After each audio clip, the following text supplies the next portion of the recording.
बिस्मिल्लाहिर्रहमानिर्रहीम। CCNP shoot 300 के साथ मैं हूं मोहम्मद उमर और आज हमारा लेक्चर नंबर 10 स्टार्ट हो गया है और आज हमने चैप्टर नंबर 9 स्टार्ट करना है। तो चैप्टर नंबर 9 जो है ये आईपी एड्रेसिंग और आईपी एड्रेसिंग टेक्निक्स का है।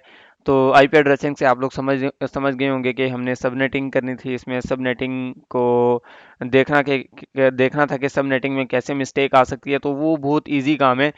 आप लोग जानते हैं कि हम लोग सबनेट्स कैसे बनाते हैं। हमें अगर नंबर ऑफ नेटवर्क के लिए काम करना हो तो हमें कैसे करना है, नंबर ऑफ होस्ट के लिए काम करना है तो कैसे करना है, वीएलएसएम हमने कैसे करना है।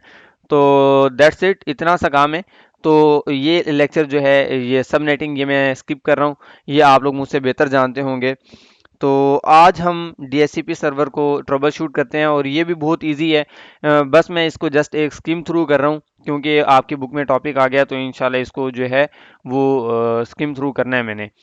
तो डीएचसीपी सर्वर को हम ट्रबल शूट करने से पहले थोड़ा सा रिव्यू कर लेते हैं जैसे कि नॉर्मली हम करते हैं। तो DHCP server recap. DHCP server जो है ये यूडीपी की पोर्ट 67 68 पे काम करता है और चार स्टेप होते हैं जिसके अंदर एक क्लाइंट जो है डीएचसीपी सर्वर से आईपी गेट करता है। सबसे पहले क्या करता है वो डीएचसीपी सर्वर को डिस्कवर करने के लिए एक मैसेज सेंड करता है। अच्छा, यहाँ पे एक क्वेश्चन है आप लोगों से कि जब डीएचसीपी क्लाइंट जो है वो डीएचसीपी सर्वर को मैसेज सेंड कर रहा होगा तो डीएचसीपी डिस्कवर मैसेज होगा वो पहला मैसेज। तो डीएचसीपी क्लाइंट सोर्स आईपी और डेस्टिनेशन आईपी क्या यूज करेगा, ये आप लोगों ने मुझे वीडियो के एंड तक इसका आंसर देना है। अच्छा जी, डीएचसीपी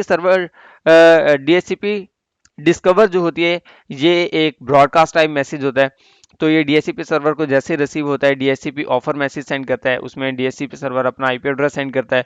फिर उसके बाद डीएचसीपी क्लाइंट जो है ये डीएचसीपी रिक्वेस्ट मैसेज सेंड करता है, ये भी एक ब्रॉडकास्ट टाइप मैसेज होता है। और फिर आईपी एड्रेस डीएचसीपी सर्वर जो है ये एक एक्नॉलेजमेंट मैसेज इसे सेंड कर देता है। इस एक्नॉलेजमेंट मैसेज के अंदर जो आईपी एड्रेस के सारे पैरामीटर्स होते हैं, आईपी एड्रेस, डिफ़ॉल्ट गेटवे और प्रीफिक्स और यानी कि डीएनएस सर्वर की इंफॉर्मेशन, लीज टाइम, ये सारी इंफॉर्मेशन डीएचसीपी एक्नॉलेजमेंट पैकेट में होती है। तो इस तरह ये चार स्टेप्स के अंदर हमें जो है एक क्लाइंट को आईपी एड्रेस रिसीव होता है। तो डीएचसीपी के अंदर कुछ और भी मैसेजेस होते हैं जो मैंने अभी आपके साथ डिस्कस करने हैं। तो डीएचसीपी डिस्कवर होता है, ये आप लोग देख चुके हैं, टू लोकेट है डीएचसीपी सर्वर। डीएचसीपी ऑफर होता है, DHCP server send this message in response के डीएचसीपी सर्वर अपना आईपी एड्रेस सेंड करता है या ये क्लाइंट की तरफ मैसेज जाता है। DHCP request the broadcast message is a request from the client के क्लाइंट जो है वो आईपी एड्रेस लेने के लिए रिक्वेस्ट करता है।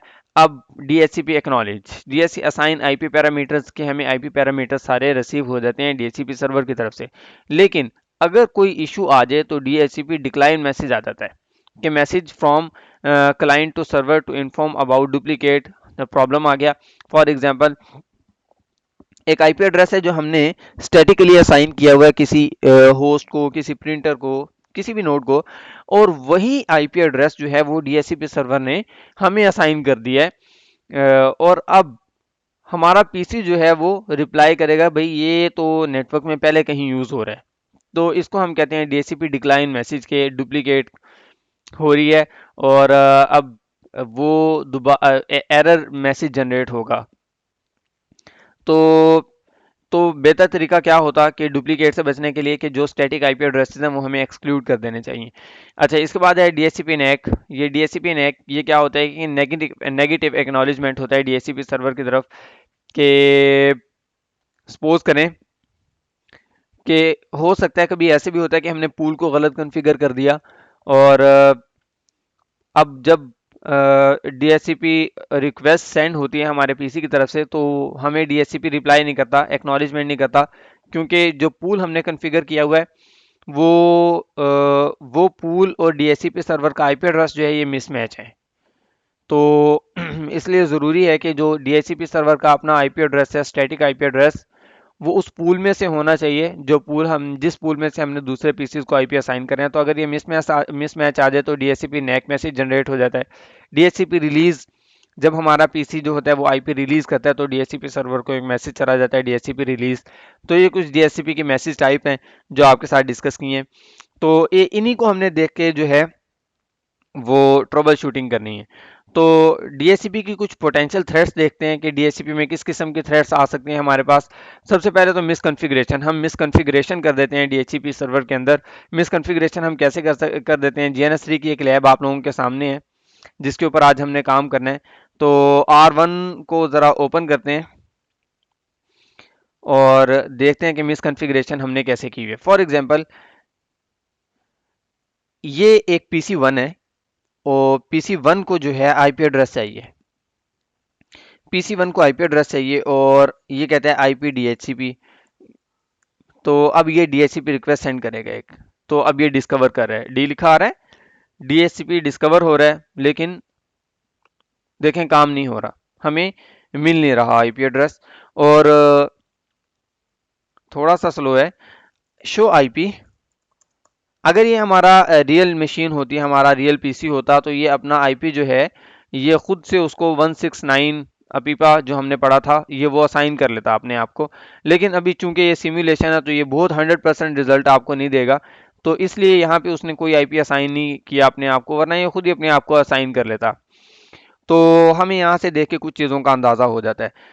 तो ये एक डायग्राम मैंने एक स्लाइड में आप लोगों के लिए रखी हुई है। IP config forward slash all करेंगे तो हमें सारी इन्फॉर्मेशन मिल जाएगी और इसके अंदर हमने देख लेना कि डीएचसीपी इनेबल भी है या नहीं। सबसे पहली चीज़ तो ये देख लेनी है, जब हम वो अपीपा वाला आईपी एड्रेस देखेंगे तो डीएचसीपी इनेबल है, यस, इसका मतलब है कि हमारे क्लाइंट की साइड से सब कुछ ठीक है। लेयर 1 और लेयर 2 इश्यूज आप लोगों ने देख लेने हैं पहले के। ट्रंकिंग वीलैन का तो कोई इशू नहीं है, ये भी इशू हो सकते हैं। पहले सारी नॉर्मल ट्रबल शूटिंग कर लेनी है, फिर हम डीएचसीपी सर्वर को ट्रबल शूट करने जाएंगे।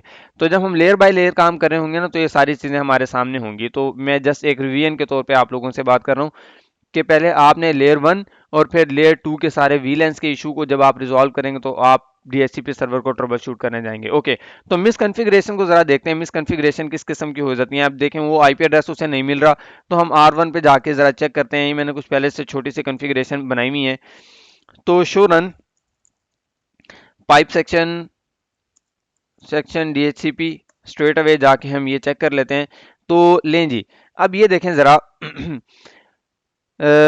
आईपी एड्रेस पूल जो है ये आप लोग नोट करें। यहाँ पे नेटवर्क की कमांड हमने ये दी हुई है, डिफ़ॉल्ट राउटर हमने ये दिया हुआ है।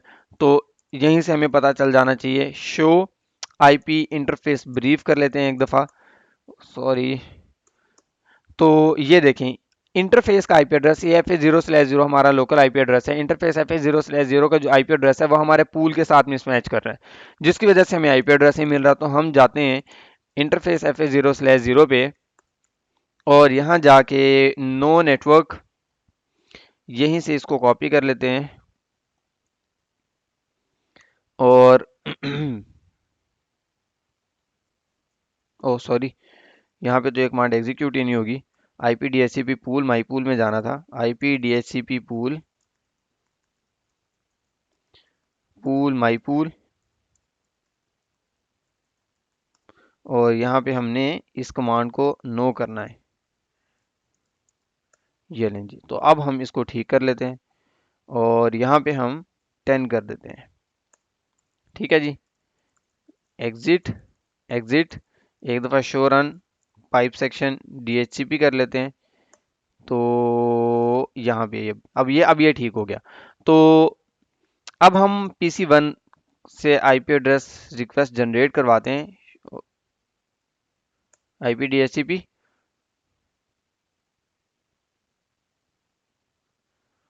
लें जी, ये लें, आईपी एड्रेस रिसीव होगा, डोरा डी डोरा, ये उसने जस्ट प्रोसीजर है।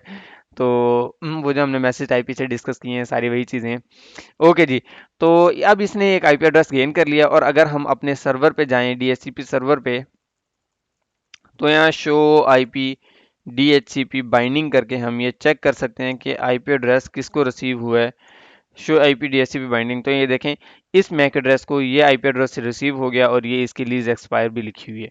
ओके, तो एक, अच्छा मैं आपको ये सारे मैसेज टाइप जो हैं ये डीबग की कमांड के थ्रू दिखा भी सकता हूँ। Debug IP DHCP server packet, और आप देखेंगे कि वो जितनी मैसेज टाइप हमने देखी है ना वो सारी आप यहाँ पे भी देख सकते हैं। तो PC2 को भी ज़रा एक आईपी एड्रेस हम असाइन करवाते हैं, DHCP IP DHCP। Enter.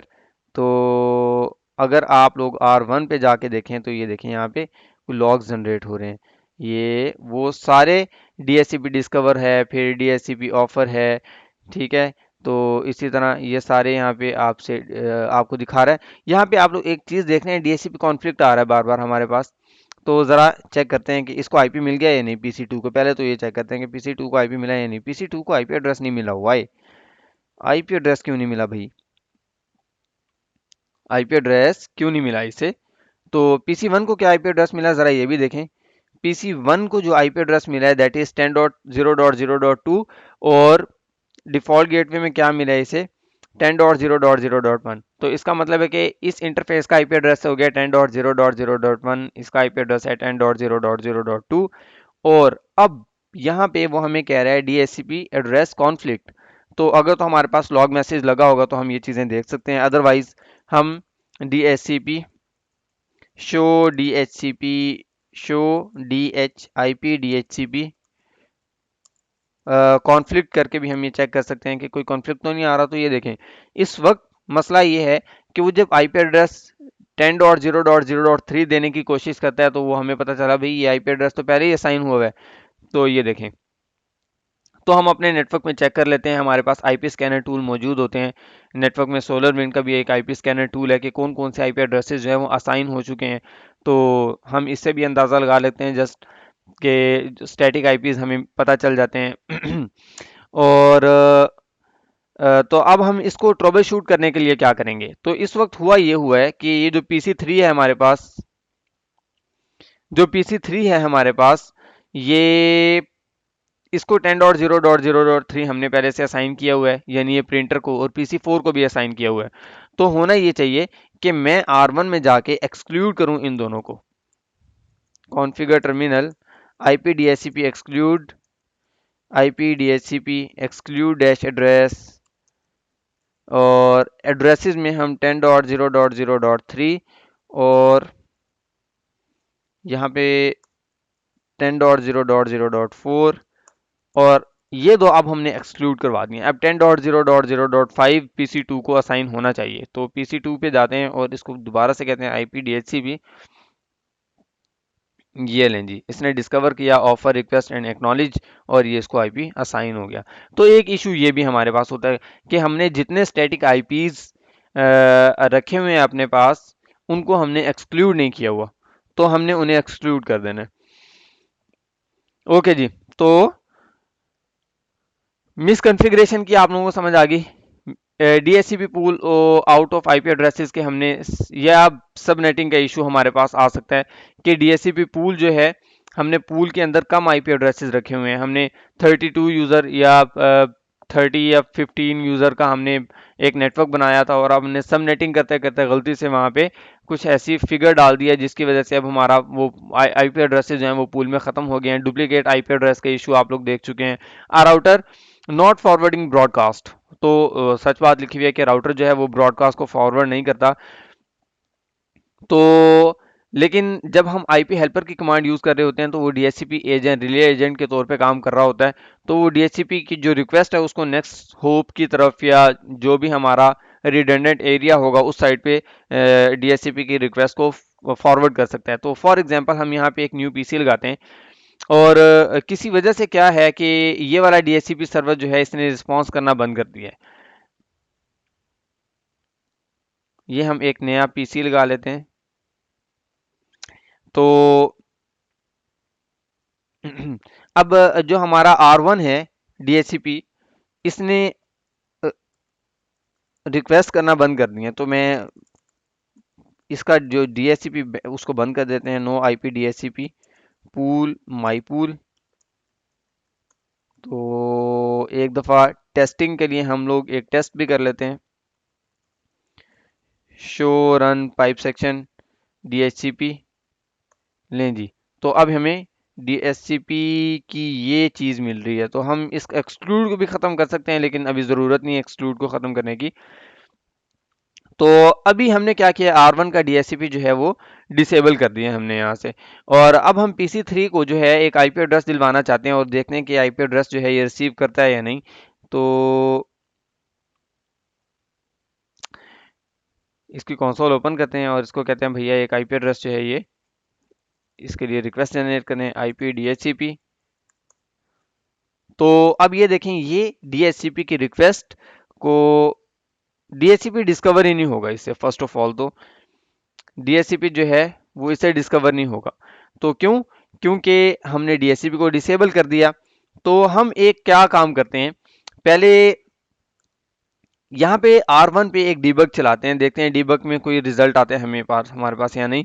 Debug IP DHCP events, IP DHCP server event एक कमांड है, इससे हमें डीएचसीपी के इवेंट्स के बारे में पता चल जाता है। एरर भी हम डीबग कर लेते हैं, एरर होते हैं वैसे। आईपी डीएचसीपी सर्वर पैकेट्स भी हम इनको भी कर लेते हैं। और अब हम ज़रा इसको डिस्कवर करने की कोशिश करते हैं और आप लोगों ने देखना है कि एरर मैसेजेस जो हैं वो हमारे पास क्या आएंगे R1 पे। तो कोई एरर मैसेजेस आ रहे हैं? नहीं, कोई एरर मैसेज नहीं आए।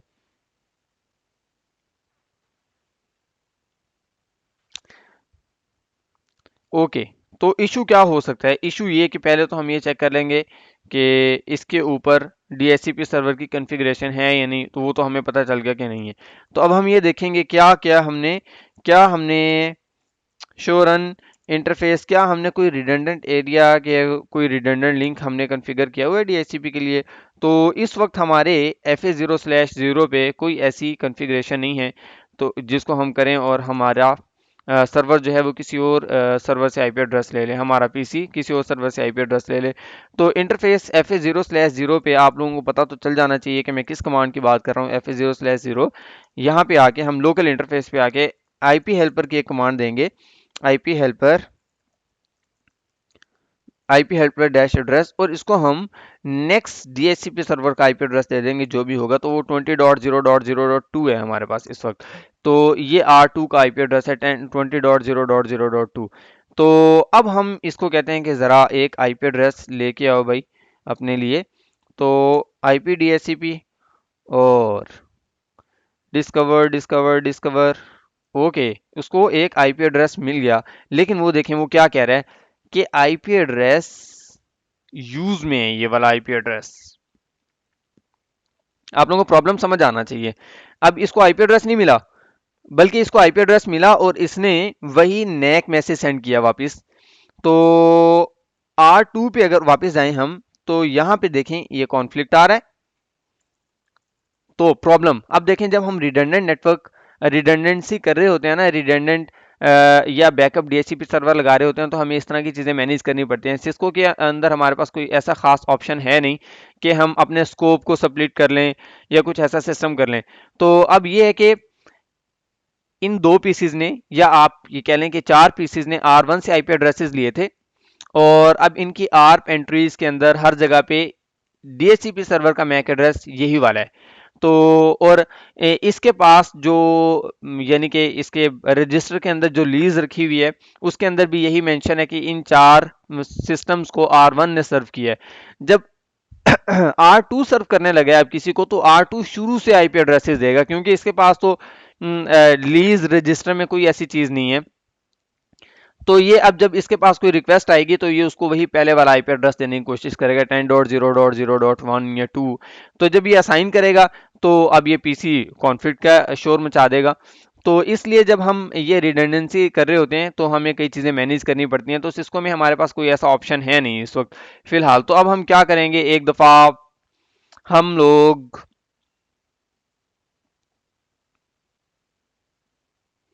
तो फिल वक्त हम यही कर सकते हैं कि ये जो कॉन्फ्लिक्ट हमें नज़र आ रहा है R2 के ऊपर, हमारे पास मैसेज आ जाता है कि कहाँ से कॉन्फ्लिक्ट आ रहा है। तो हम उस पीसी पे जाके IP config/रिलीज की कमांड दें और वो IP रिलीज करे और उसको IP config/renew करवा दें। तो अब हमारे पास बारी बारी इस राउटर के पास जो है वो रिलीजेस जो हैं DHCP रिक्वेस्ट आना शुरू हो जाएंगी, और ये जब असाइन करेगा तो ये अपनी यानी रनिंग कॉन्फ़िगरेशन में उनको सेव कर लेगा।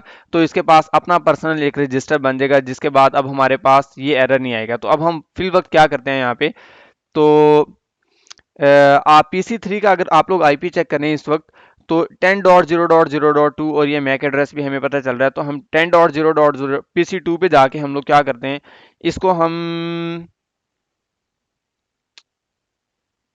PC1 इसको मिला हुआ है ये आईपी, हम इसको कहते हैं IP config, IP IP DHCP.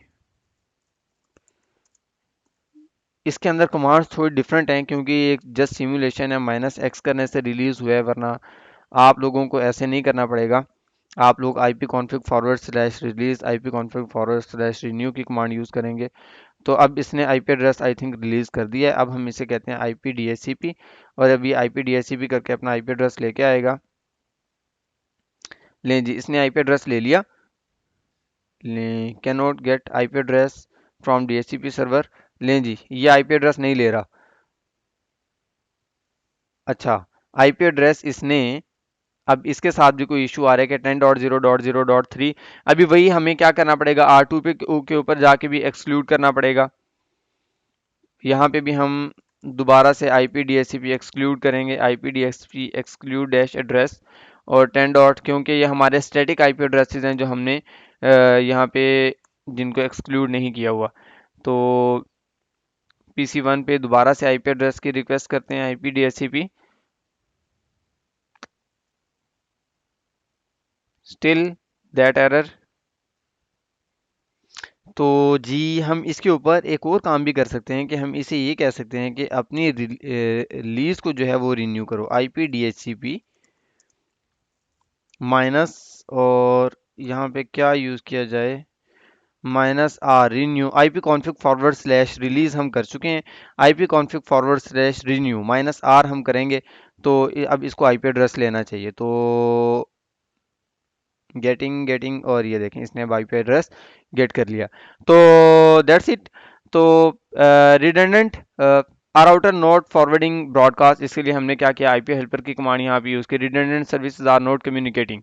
For example हमारे पास अभी जैसे मैंने आपको दिखाया कि जब हम अपने नेटवर्क के अंदर रिडंडेंट डीएचसीपी सर्वर लगा रहे होते हैं, तो हमें उन दोनों डीएचसीपी सर्वर के ऊपर एक तो उनकी इंटर कम्युनिकेशन होनी चाहिए। इंटर कम्युनिकेशन का क्या मतलब है कि हमने ये नॉर्मली ये जो चीज़ है ये माइक्रोसॉफ्ट के अंदर हो रही होती है, जहाँ पे हमने माइक्रोसॉफ्ट का डीएचसीपी सर्वर लगाया हुआ है। तो हम जो उसके अंदर स्कोप सेट करते हैं ना, आप लोगों को, आप लोग जानते ही होंगे स्कोप कैसे सेट करते हैं। तो स्कोप को हम स्प्लिट कर देते हैं, तो अब क्या होता है, हम रेशियो सेट कर देते हैं कि इतने क्लाइंट्स को या इतनी रिक्वेस्ट को ये डीएचसीपी सर्व सर्व करेगा और इतनों को ये सर्व करेगा। तो वहाँ पे हमारे पास इस तरह के इशू नहीं आते जैसे से अभी आ रहे थे कि एक डीएचसीपी सर्वर डाउन हुआ तो अब वो सारी रिलीजेस का रिकॉर्ड भी हमारे पास से चला जाएगा। तो रिडंडेंट सर्विसेज नोट कम्युनिकेट, अगर ये आपस में कम्युनिकेट नहीं करेंगे तो भी हमारे पास इशू आएगा। Interface note configured with IP address in DHCP pool, कि हमने पूल तो सेट कर दिया लेकिन इंटरफेस को आईपी एड्रेस देना भूल गए हैं, या यू कैन से कि हमने डीएचसीपी सर्वर कॉन्फ़िगर कर दिया लेकिन डीएचसीपी सर्वर को खुद एक स्टैटिक आईपी नहीं दिया, तब भी हमारे पास मसला आएगा। to configure the configuration of DHCP relay agent solution है राउटर नॉट फॉरवर्डिंग ब्रॉडकास्ट, कि हमने रिले एजेंट एक कॉन्फ़िगर कर दिया आईपी हेल्पर। और कभी कभी ऐसे होता है कि एक्सेस लिस्ट जो होते हैं ये भी हमारे डीएचसीपी सर्वर को जो है वो ब्लॉक कर रही होती है। तो मेक श्योर कि अगर आपके नेटवर्क में DHCP server some time out of the local network कहीं बाहर रखा हुआ है, तो आप राउटर के ऊपर या फायरवॉल के ऊपर पोर्ट 67 एंड 68 यूडीपी पोर्ट, ये दोनों पोर्ट्स ऑन करेंगे तो ये मसला भी हमारे पास हल हो जाएगा। तो ये एक छोटा सा रिव्यू था हमारा। यहाँ पे आप कमांड्स भी देख सकते हैं, ये कुछ कमांड्स हैं जो हमने यूज़ की हैं अपने डीएचसीपी सर्वर को ट्रबल शूट करने के लिए। और लास्ट में थिंक्स, तो बहुत यानी कि इजी सा ये ट्रबल शूटिंग थी। तो जब भी आप लोगों को सजेस्ट कर रहा हूँ कि जब भी कोई पीसी आईपी नहीं ले रहा, तो लाजमी नहीं कि मसला डीएचसीपी का हो, बहुत सारे इश्यूज भी आ सकते हैं। मैंने आपके साथ डीएचसीपी स्नूपिंग भी डिस्कस की है। सम टाइम ऐसे होगा कि पीसी आईपी नहीं ले रहा, अब आपने सारी लेयर 2 और लेयर 1 सारी चीज़ें चेक कर ली हैं, आप जाके डीएचसीपी सर्वर की कॉन्फ़िगरेशन को चेक करते हैं, वो भी 100% राइट है, बिल्कुल ठीक है सब कुछ, फिर कहाँ मसला आ सकता है। आप एक दफ़ा डीएचसीपी स्नूपिंग चेक कर लें, तो डीएचसीपी स्नूपिंग की वजह से भी ये इशू आ सकता है कि हमारा एक सर्वर डाउन हुआ और जो जो दूसरा हमारा डीएचसीपी सर्वर था, हमने उसकी पोर्ट को हमने उसकी पोर्ट को ट्रस्टेड पोर्ट नहीं बना रखा था डीएचसीपी स्नूपिंग में, तो इशू आ रहा था। तो अब आप उसको ट्रस्टेड बनाएंगे तो काम हो जाएगा। इन सिंपल वर्ड्स के जब भी डीएचसीपी को ट्रबल शूट करना पड़े तो पहले लेयर 2 लेयर 3 ट्रबल शूटिंग कर लें और उसके बाद डीएचसीपी सर्वर की तरफ जाएं। और डीएचसीपी सर्वर बहुत सारी रीजंस की वजह से जो है इसको ट्रबल शूट करना पड़ सकता है। तो मैंने अपने इस लेक्चर में काफ़ी चीज़ें आपको बता दी हैं और लेक्चर हमारा लेंथी भी बहुत ज़्यादा हो गया है। तो नेक्स्ट लेक्चर में इंशाल्लाह आपके साथ मुलाकात होगी। हमारा चैप्टर नंबर 9 अभी कंटिन्यू है और अब हम नेक्स्ट लेक्चर में इंशाल्लाह नेट को ट्रबल शूट करेंगे। तो नेक्स्ट लेक्चर में इंशाल्लाह आपसे मुलाकात होगी। उस वक्त तक के लिए अल्लाह हाफिज़।